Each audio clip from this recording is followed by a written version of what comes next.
Hello students, this is another class of measurement and metrology. Myself, Shomak Bose. In the last session, we have discussed about the angular metrology and today is the continuation of our previous classes. Angular মেট্রোলজিতে আমরা কি পড়াশোনা করেছিলাম, আমরা কিছু ডিভাইসের নাম জেনেছিলাম এবং সেগুলো কিভাবে ইউজ করা হয় সেগুলো সম্বন্ধে আলোচনা হয়েছিল, যার মধ্যে এক নম্বরে যেটা প্রথমেই ছিল সেটা ছিল আমাদের vernier bevel protector. Vernier bevel প্রোটেক্টরে আমরা কি জেনেছিলাম যে এখানে কিন্তু আমরা নর্মালি প্রোটেক্টর ইউজ করে কোনো অ্যাঙ্গেলকে মেজার করতে পারি, কিন্তু যখনই কোনো প্রিসিশন মেজারমেন্টের দরকার পড়ে তখন কিন্তু ভার্নিয়ার স্কেলের ইউজেস আমরা করে থাকি।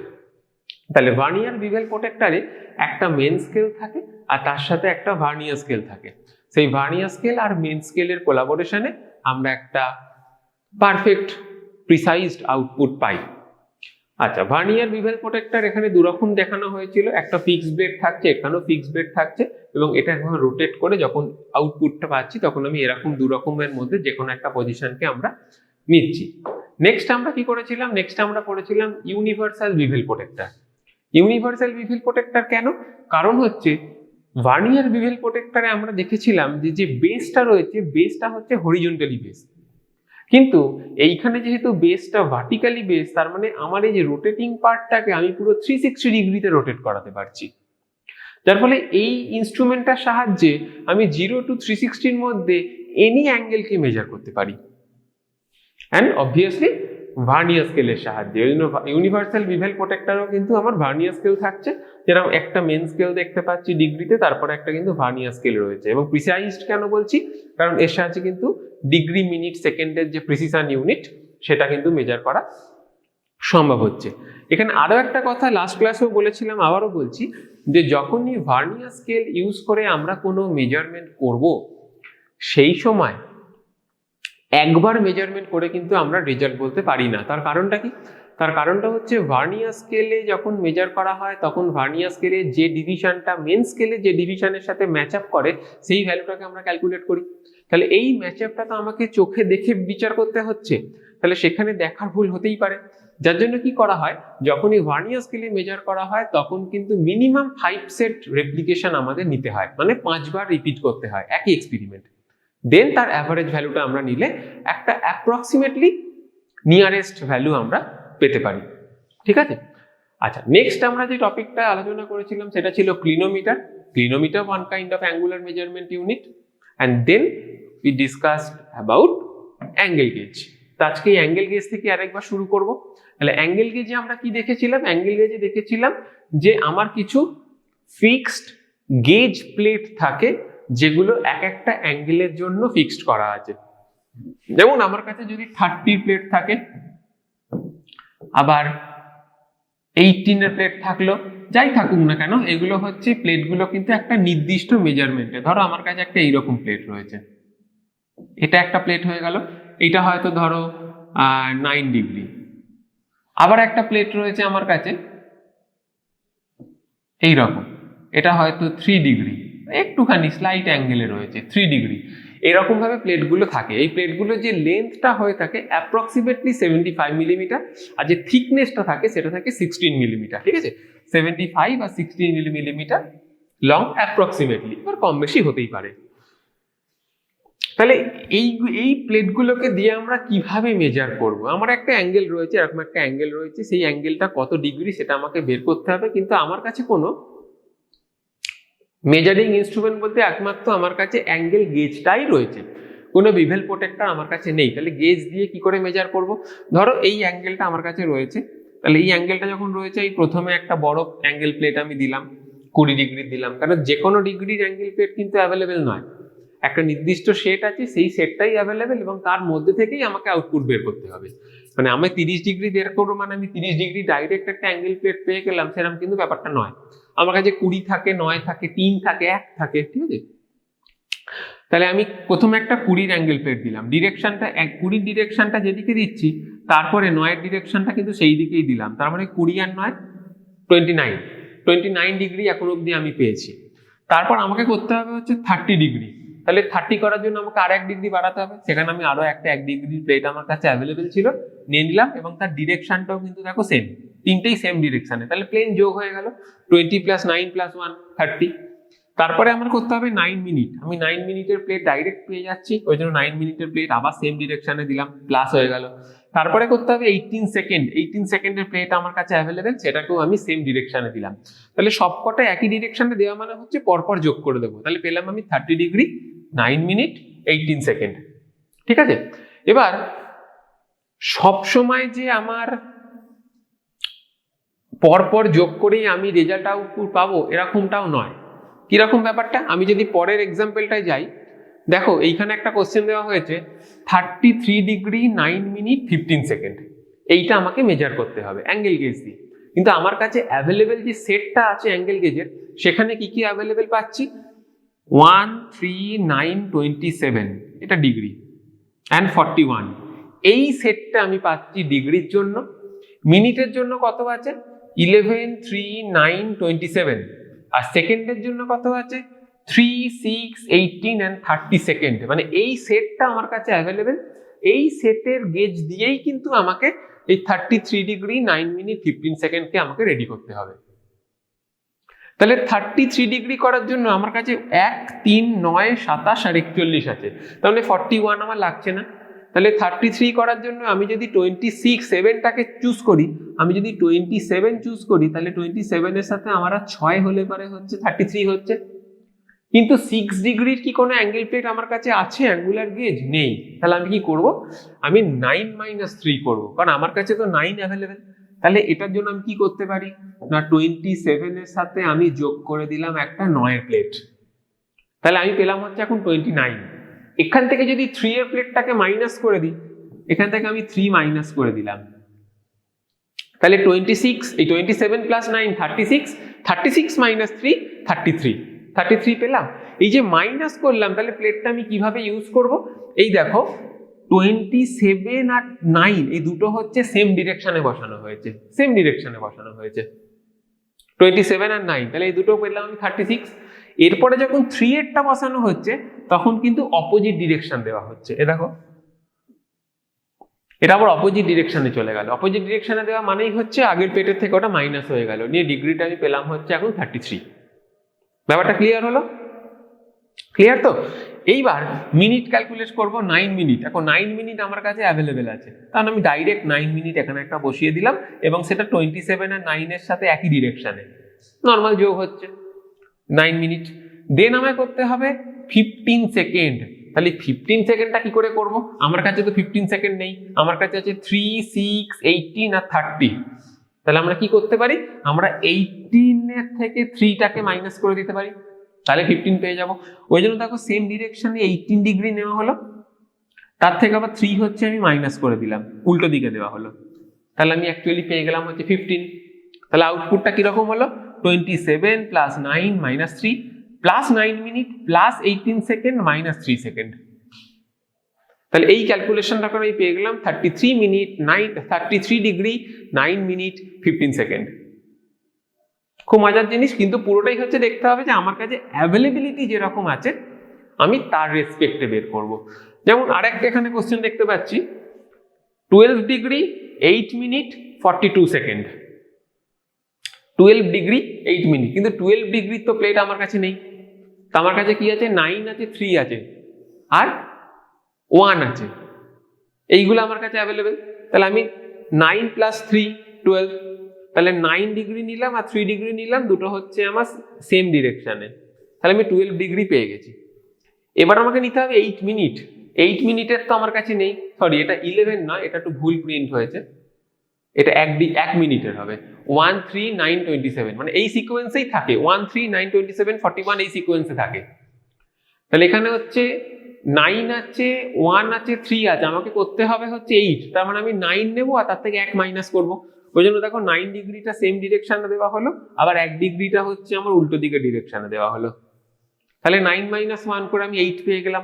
তারপরে 12 ডিগ্রি 8 মিনিট পেয়ে গেছি। এবার করতে হবে 42 সেকেন্ড। তাহলে 42 সেকেন্ড কি করে করব, কারণ আমার কাছে অ্যাভেলেবেল তো আছে এইগুলো 3 সেকেন্ড, 6 সেকেন্ড, 18 সেকেন্ড আর 30 সেকেন্ড। আমায় করতে হবে 42। কি করা যেতে পারে? 42 করার জন্য আমার সব থেকে বড় দুটো নিলাম, একটা 30 আর একটা 18। এই দুটোকে যদি আমি পরপর যোগ করি 30 আর 18, তাহলে আমি পেলাম হচ্ছে 48। তাহলে 48 এর থেকে এবার আমার কি করতে হবে? 6 মাইনাস করে দিতে হবে। তাহলে এইখানে আমি একটা 6 কে হচ্ছে উল্টো দিকে ডিরেকশনে বসিয়ে দিলাম। তার মানে 48 মাইনাস 6 42। আমি 42 পেয়ে গেলাম এখান থেকে, ওই জন্য 42 মিলে গেল। তবে 12 ডিগ্রি 8 মিনিট 42 সেকেন্ড। তাহলে এই যে আমার গেজ সেটটা দেওয়া আছে সেখান থেকে আমি ক্যালকুলেট করতে পারলাম। কিছু প্লাস করব, কিছু মাইনাস করব। তাহলে প্রত্যেকটা মেজারমেন্টই যেমনই ডিগ্রি সেকেন্ড দিক না কেন, আমার যে সেটটা আমার কাছে থাকে সেই সেটটার সাহায্যে কিন্তু আমি সবগুলো মেজারমেন্টই করতে পারবো। আর জেনারেলি ওখানে 1, 3, 9, 27 এই রেশিওতেই কিন্তু প্লেটগুলো থাকে। ঠিক আছে? আচ্ছা, নেক্সট আমরা যেটা আলোচনা করব অ্যাঙ্গুলার মেজারমেন্টের মধ্যে সব থেকে পপুলার, সেটা হচ্ছে সাইন বার। সবগুলোই পপুলার, সবগুলোই কাজে লাগে, কিন্তু সাইন বারটা একটু বেশি ব্যবহার করা হয় এবং এটা অ্যাকিউরেসির লেভেলটা একটু বেশি। সাইন বার কিরকম না, it is a tool used for accurate setting out of angles by arranging the convert angular measurement to linear ones। এখানে অ্যাঙ্গুলার মেজারমেন্টটাকে লিনিয়ারে কনভার্ট করা হয় কিরকম? By geometry. প্লেন জ্যামিতিকে কাজে লাগিয়ে করা হয়, সাইন থিটা ট্যান থিটার ফর্মুলাকে কাজে লাগিয়ে এখানে আমরা মেজারমেন্টটা করতে পারবো। কিরকম? জিনিসটা কেমন দেখতে হয়? সাইন বার যখন দেখতে হয় একটা এরকম ফিক্সড পার্ট থাকে আর দুদিকে দুটো আমার রোলার থাকে, এগুলো হচ্ছে রোলার, এগুলোকে বলা হয় স্কেটিং রোলার। আর এই তলারটাকে বলা হচ্ছে লোয়ার সারফেস, আর এগুলো হচ্ছে রিলিফ হোলস। এই যে মধ্যখানে যে ডিস্টেন্সটা দুটো রোলারের সেন্টার টু সেন্টার, এটা 100, 200, 300 এরকম মিলিমিটারে সেট পাওয়া যায়। 100 millimetre, 200 millimetre, 300 millimetre fixed length, এই দুটো রোলারের মধ্যখানে সেন্টার টু সেন্টার ডিস্টেন্স। সেটআপটা এরকম দেখতে হয়। কাজটা কিভাবে করবে? আর কি থাকে সাইন বারের মধ্যে? আর থাকে হচ্ছে কিছু ফিক্সড থিকনেসের প্লেট, বা হাইটেরও বলা যেতে পারে, fixed height of the fixed থিকনেসের কিছু প্লেট। এবার মেজারমেন্ট কিভাবে হয়?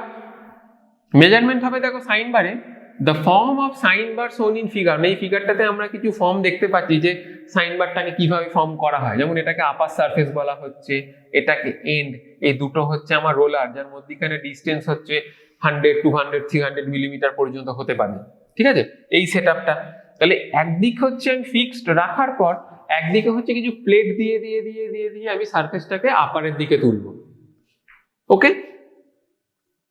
এবার এর ওয়ার্কিংটা দেখো। Let the sine bar be set at an angle theta.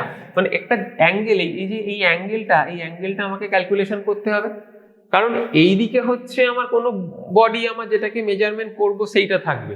এবার সেখানে হচ্ছে বডিটার হাইট অনুযায়ী আমি একটা স্লিপ গেজ ইউজ করবি। স্লিপ গেজ মানে সাইন বারের সঙ্গে স্লিপ গেজটা কিন্তু একদম রিলেটেড, ওটার সঙ্গে এটা ইউজ করা হয়। এই স্লিপ গেজ মানেই হচ্ছে ওই নির্দিষ্ট থিকনেসে বা নির্দিষ্ট হাইটের কিছু প্লেট।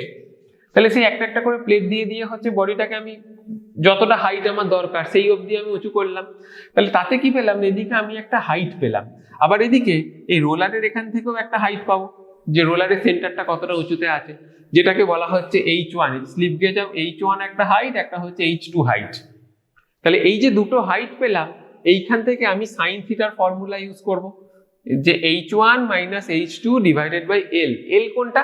L হচ্ছে এইখান থেকে এই সেন্টার পর্যন্ত যে ডিস্টেন্সটা, সেটা হচ্ছে আমার L, যেটা এই যে centre to centre distance sine bar, যেটাকে L দিয়ে প্রকাশ করা হচ্ছে।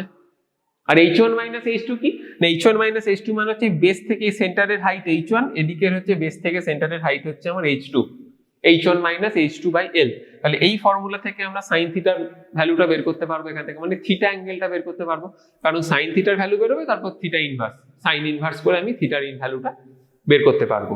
ওকে, আচ্ছা, তাহলে এবার প্রশ্ন হচ্ছে যে সাইন থিটা সমান এই ফর্মুলাটা কোথা থেকে এলো? মানে সাইন থিটা মানে আমরা কি জানি? লম্ব বাই অতিভুজ।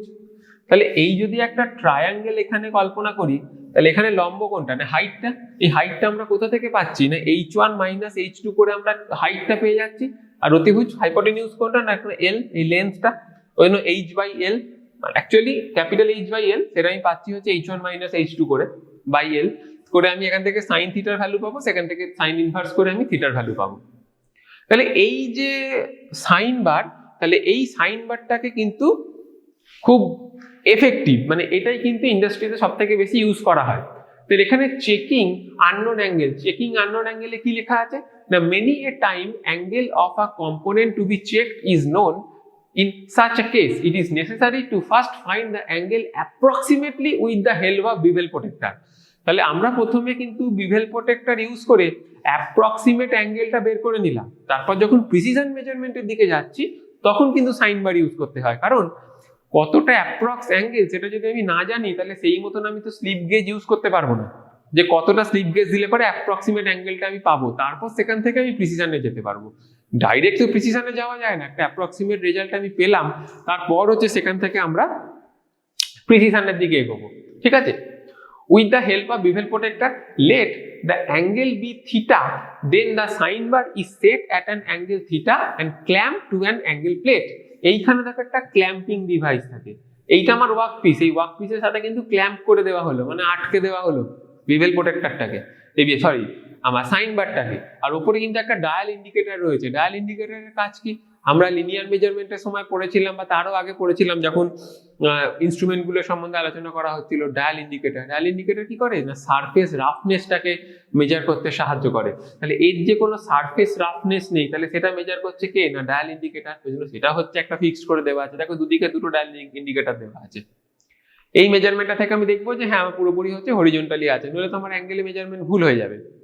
দেন কি করা হবে, দেন হচ্ছে clamp angle, next the work is placed on the sine bar and clamp to the angle plate and shown in figure. তার মানে এই সাইন বারের উপরে তারপরে এই যে এইটা ওয়ার্ক পিস, আমার সাইন বারের উপরে হচ্ছে এই ওয়ার্ক পিসটাকে হচ্ছে প্লেস করা হয় এবং তার সাথে হচ্ছে একটা আমাকে ডায়াল ইন্ডিকেটরকে ক্ল্যাম্প করে দেওয়া হয় যাতে সেটা প্যারালাল থাকতে পারে এর সাথে, অনুভূমিক থাকতে পারে। ওকে, and the one end of the work and move to the other and the division is noted. এবার যখন একদিক থেকে একদিকে মুভ করানো হবে তখন হচ্ছে ডায়াল ইন্ডিকেটরের নোটেশনটা মুভ করানো হবে যে ওটা সমানে আছে কিনা। আর so adjusted that the dial indicator is zero across the work surface. এবার যতক্ষণ না ডায়াল ইন্ডিকেটরটা জিরো ইন্ডিকেট করছে ততক্ষণ অবধি কিন্তু আমি অ্যাডজাস্টমেন্টটা চালিয়ে যাবো। অ্যাডজাস্টমেন্টটা কমপ্লিট হয়ে গেল, জিরো মুভ করে দিল, তারপর হচ্ছে আমি এই হাইট দুটো ক্যালকুলেট করব, এই sine theta is equal to h1 minus h2/l এই ফর্মুলা ইউজ করে। ওকে, তাহলে এই ম্যাথামেটিক্যাল ফর্মুলা দিয়ে কিন্তু আমরা এখান থেকে পারফেক্ট অ্যাঙ্গেলটা মেজার করতে পারছি। তাহলে অ্যাঙ্গুলার মেজারমেন্টের মধ্যে আমরা যে জিনিসগুলো জানলাম সেটা ছিল আমার ভার্নিয়ার বিভেল প্রোটেক্টর, দেন ইউনিভার্সাল বিভেল প্রোটেক্টর, দেন আমরা জানলাম ক্লিনোমিটার, আস্তে আস্তে অ্যাকিউরেসি বাড়ছে, দেন আমরা এলাম অ্যাঙ্গেল গেজ। তার মধ্যে অ্যাঙ্গেল গেজটা হচ্ছে খুব ইন্টারেস্টিং একটা জিনিস, যেখানে জাস্ট প্লেটগুলোকে পরপর বসিয়ে আমরা অঙ্কগুলো করতে পারছি এবং সেগুলো কোনোটা ফরওয়ার্ডে থাকছে, কোনোটা ব্যাকওয়ার্ডে থাকছে, এইভাবে প্লাস মাইনাস করে আমরা এগুলো করতে পারছি। দেন আমাদের কাছে এলো সাইন বার, এবং সাইন বারের সাথে অবশ্যই স্লিপ গেজের সাথে থাকছে, কারণ যে থিকনেস প্লেটগুলো থাকে সেগুলো স্লিপ গেজের পার্ট হিসেবে ধরা হচ্ছে। তারপর এগুলো থেকে আমরা প্লেন জিওমেট্রি বা ট্রিগনোমেট্রি ইউজ করে আমরা অ্যাঙ্গেলটাকে বের করতে পারছি। তাহলে এই ছিল আমার অ্যাঙ্গুলার মেজারমেন্ট। তারা কিন্তু আমাদের লিনিয়ার মেজারমেন্ট কমপ্লিট হয়ে গেল, অ্যাঙ্গুলার মেজারমেন্ট কমপ্লিট হয়ে গেল, সিলেবাসের একদম শেষের দিকে চলে আসছি আস্তে আস্তে। নেক্সট ক্লাসে আমরা আলোচনা করব কম্পারেটর নিয়ে। ঠিক আছে, তাহলে আজকের ক্লাস আমরা এখানেই ক্লোজ করছি। Thank you.